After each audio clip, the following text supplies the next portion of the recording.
Bonjour à tous. Aujourd'hui, on va parler du faisceau laser en tant que faisceau gaussien. Donc, on va étudier la structure du laser, ce qu'on appelle le mode gaussien fondamental. Donc, le laser, peut-être contrairement à ce que parfois on dit rapidement dans les cours d'optique, les cours de physique, ne se comporte pas comme une onde plane monochromatique. C'est un petit peu plus compliqué que ça. Et le but aujourd'hui, c'est donc de regarder un petit peu sa structure.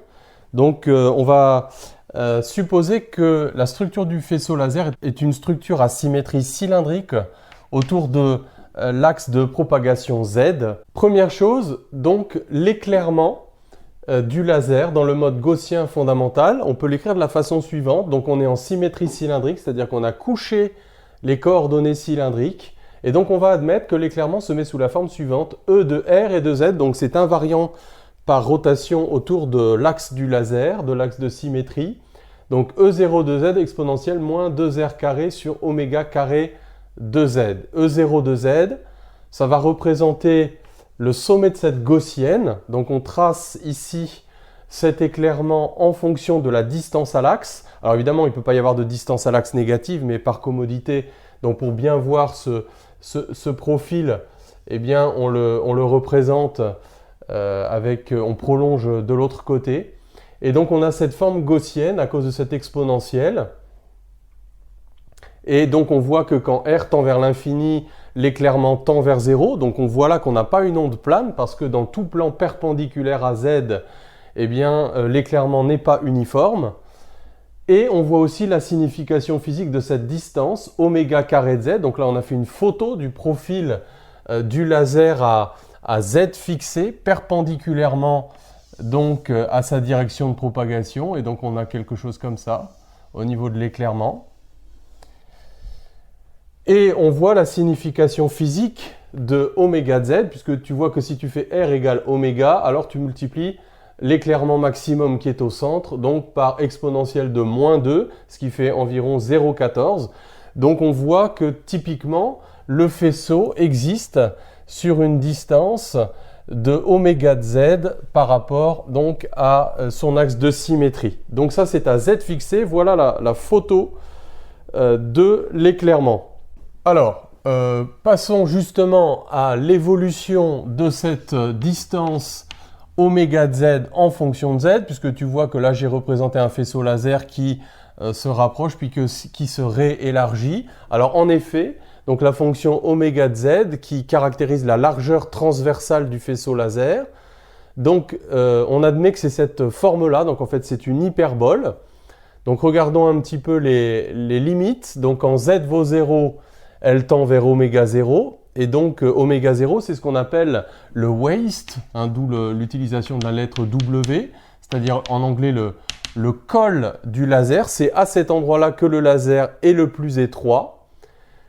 Et ensuite, donc, la fonction est paire en Z.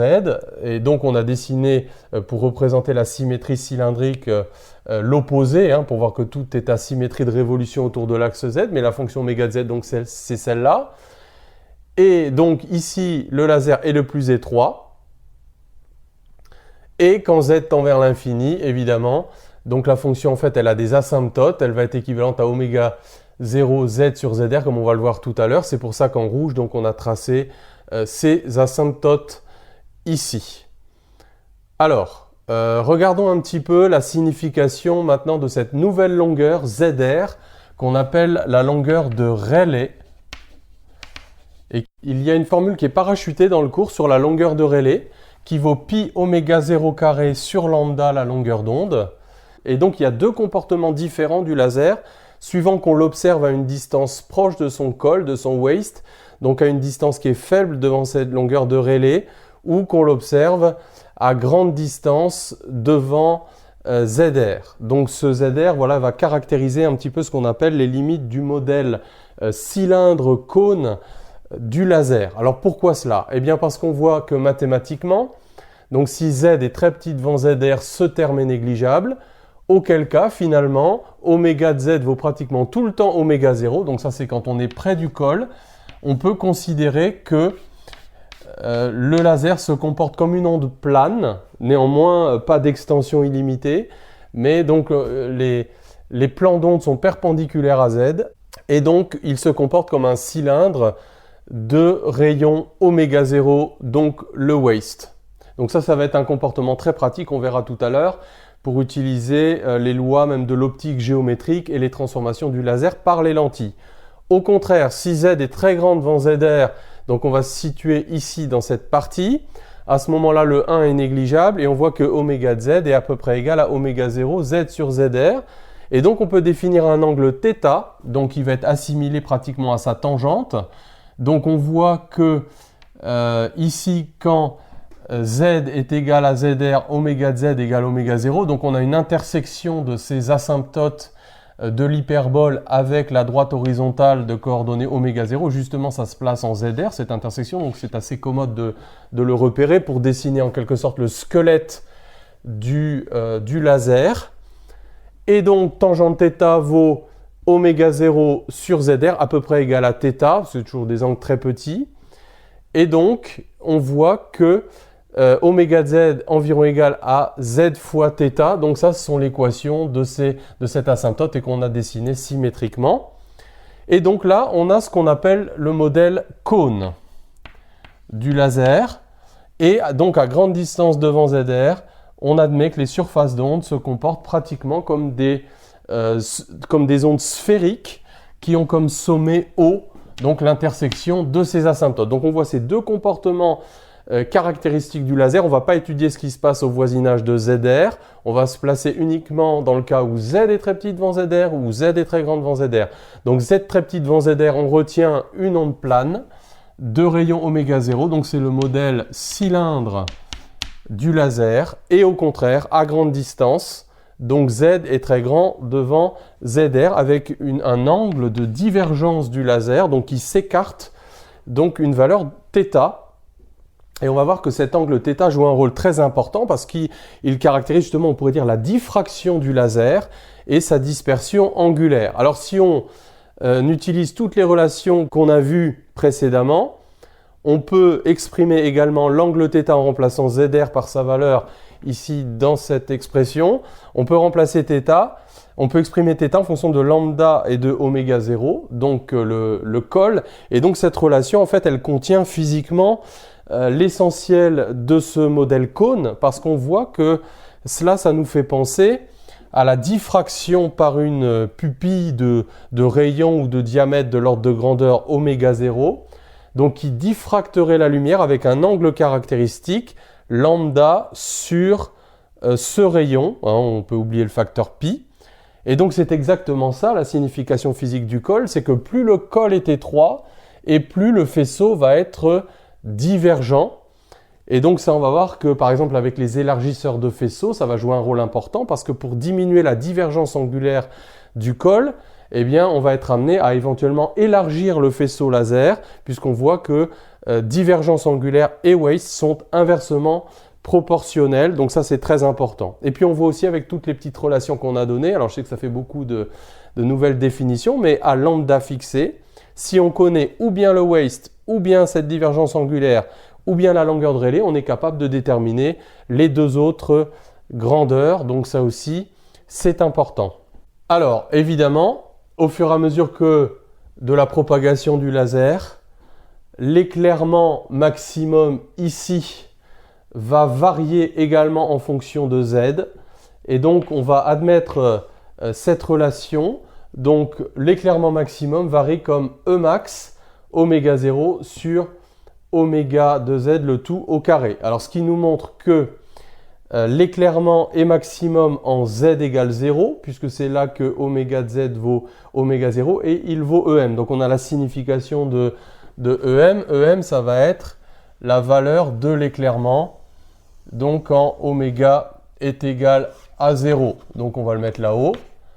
Donc, EM, et au fur et à mesure donc que on avance dans le laser, donc le laser va s'élargir et son maximum va diminuer. Par exemple, si on faisait Z égale ZR, donc on verrait que ici on aurait racine de 2. Donc en Z égale ZR, on aurait E0 de ZR qui vaut E max divisé par 2. Donc on prend le maximum divisé par 2 et on sait qu'on va être donc au niveau de la longueur de Rayleigh. Alors, donc dans la suite de cette petite synthèse sur la structure gaussienne d'un faisceau laser, on va voir la transformation du faisceau par des lentilles. Et on ne peut pas utiliser les lois de l'optique géométrique habituelle, donc on va voir c'est un petit peu plus délicat, mais en se servant de ce modèle de cylindre ou cône, on va voir quand même comment on peut utiliser simplement ce qu'on connaît sur le fonctionnement des lentilles dans le cadre de l'optique géométrique standard. On va maintenant parler de la focalisation d'un faisceau laser par une lentille qui, d'un point de vue pratique, joue un rôle très important puisque c'est la capacité que l'on a à focaliser sur une faible distance, sur un faible rayon, le faisceau laser qui va déterminer la capacité de stockage et surtout de lecture des différents systèmes comme le CD, le DVD, le Blu-ray. Et donc ce qu'on va voir, c'est qu'en fait on est incapable de focaliser mieux un faisceau laser que sur la taille de son waist qui va rester de l'ordre de grandeur au minimum de la longueur d'onde du rayonnement. Donc cela signifie que plus la longueur d'onde est petite et plus on peut lire des sillons qui sont faibles, donc codés en binaire dans les CD, les DVD, les Blu-ray. Donc ce qui fait que quand progressivement la technologie a permis d'abaisser les différentes longueurs d'onde, donc pour le CD 780 nanomètres dans l'infrarouge, le DVD 650 nanomètres dans le rouge, le Blu-ray donc dans le bleu 405 nanomètres, on a augmenté considérablement la capacité de stockage des disques parce qu'on était capable de les lire avec des faisceaux de plus en plus étroits. Et donc on va déterminer, donc le but de ce petit paragraphe, c'est d'utiliser dans les lois de l'optique géométrique classique, ce qu'on ne peut pas faire normalement pour des faisceaux gaussiens qui répondent à des lois spéciales de l'optique gaussienne, mais quand on peut se limiter à ces caricatures cône-cylindre, on peut néanmoins réutiliser les lois classiques que l'on connaît de l'optique géométrique, moyennant des petites adaptations.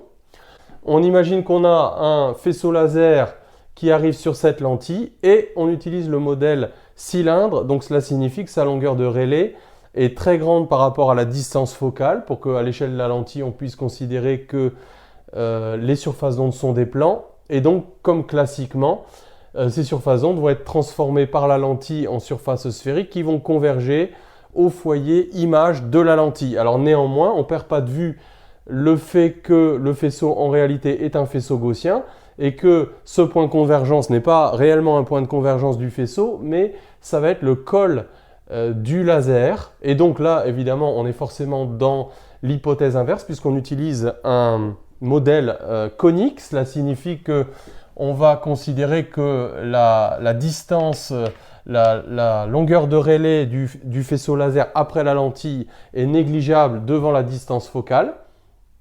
Et donc on peut exprimer cet angle θ' de divergence du faisceau après la lentille de deux façons différentes. Donc tout simplement déjà dans l'optique géométrique en disant que tangente θ' à peu près égale à θ', c'est oméga 0, la taille du waist avant la lentille divisée par la distance focale.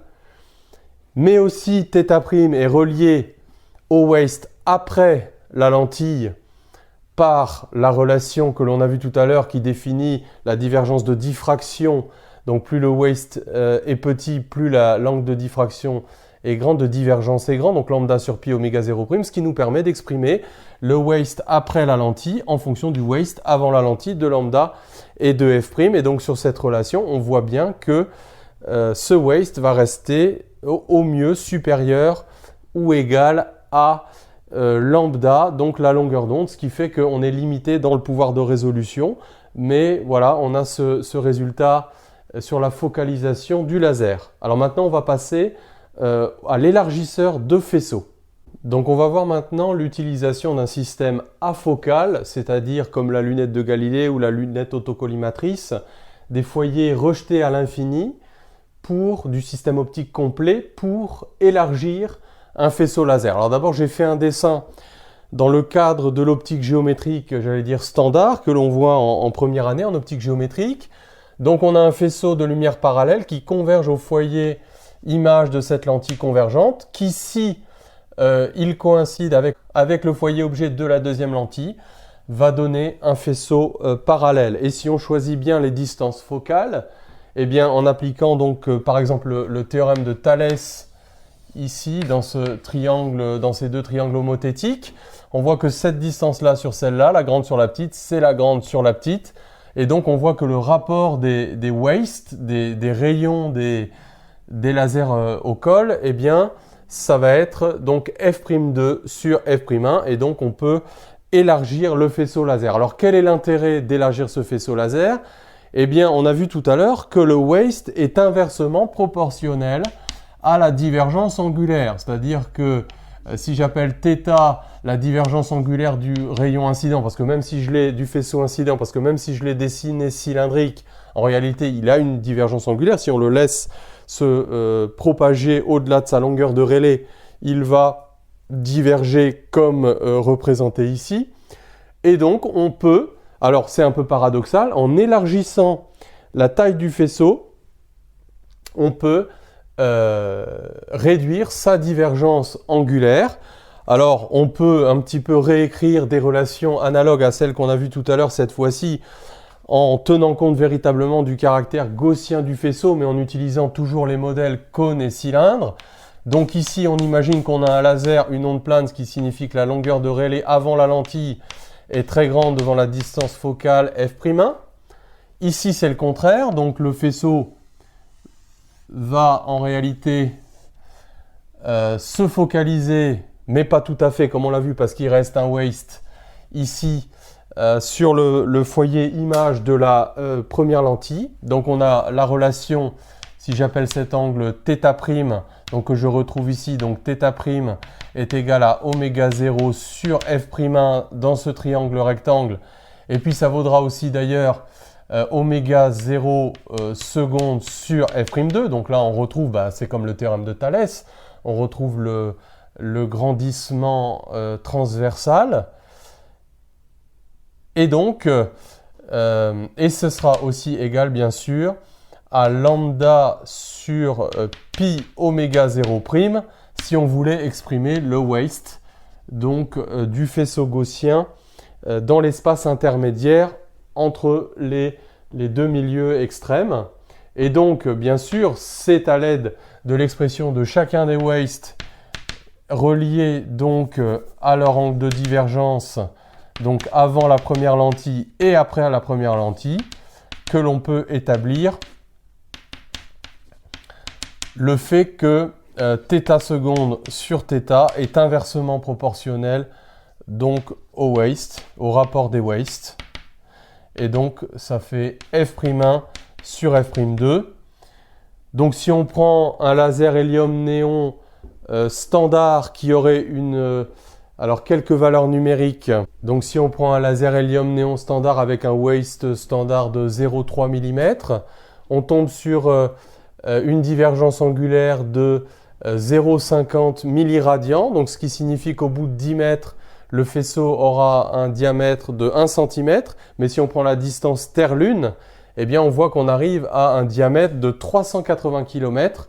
Alors évidemment, c'est énorme. Si on veut que ce faisceau se réfléchisse sur, par exemple, les miroirs qui ont été posés sur la Lune, il va falloir réduire énormément donc sa divergence angulaire, et ceci c'est en l'élargissant, et on arrive par exemple à réduire ce diamètre à peu près 1 km pour récupérer des photons qui vont se réfléchir sur la Lune et revenir vers nous.